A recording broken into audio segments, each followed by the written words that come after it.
今天早上发现我的鱼缸灯不正常，然后看了一下，应该是灯坏了。问了一下厂家，大概维修费呢是200多，将近300块钱。因为最近呢也是，把钱都拿去买植物了，所以说是囊中羞涩，钱也比较少，所以说是直接打算用现有的材料改装一下。我从厂里面找了一个轨道条过来，打算先安几盏这个普通的照明射灯，暂时先点一下，先用一下，先做一个过渡期。这个是普通的照明的一个轨道射灯，就是服装店里面那一种。我没有买那个专业的植物灯，专业的植物灯的话应该也能用在鱼缸里面照植物这些。然后它有个好处呢，就是装上去刚好可以补我后面的这些植物的光。这样就鱼缸和这个植物灯就一起用，以后有钱的话再把它全部换成那个植物灯，专业的植物灯的话就可以鱼缸和后面的植物一起共用一个轨道架。像这样装起来感觉效果还行，反正就是暂时先做一个过渡吧。然后我还有另外一个灯壳，这个灯壳的话是以前也是帮人家造景的时候买的，买了以后又不实用，然后就拿回来自己用。我先看一下这个撑杆的这种，还有这个吊灯的这一种是哪种实用一点。因为这个吊装的这个灯壳的话，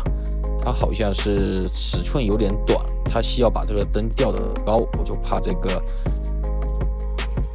灯光不够用，但是这个又美观一点，我就有点纠结，所以说是把两种灯架都换上去试一下，看哪种要美观又好看一点。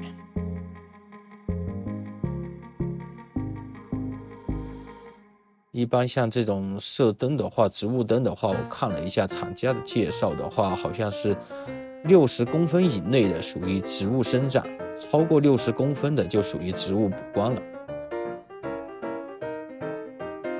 但是这几个长杆在那里好像美观程度又差一点，我先把这几个灯壳先装上去，先看一下整体的感觉怎么样。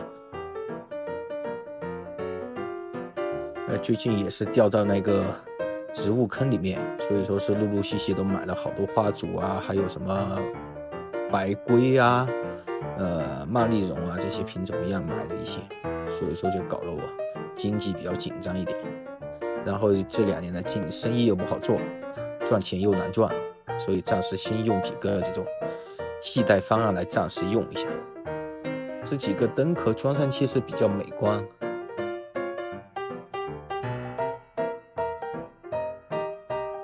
但是就是要4盏同时亮，才能保证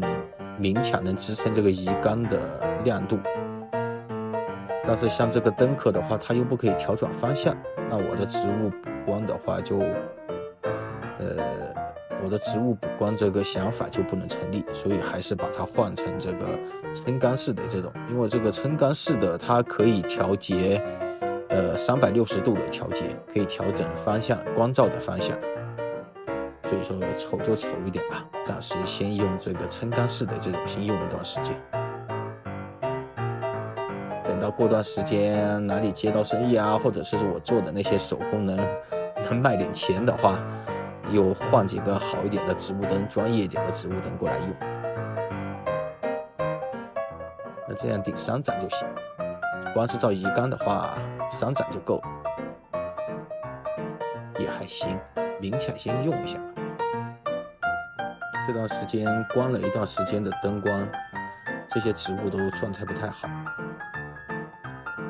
好，谢谢大家的观赏。这期就是做一个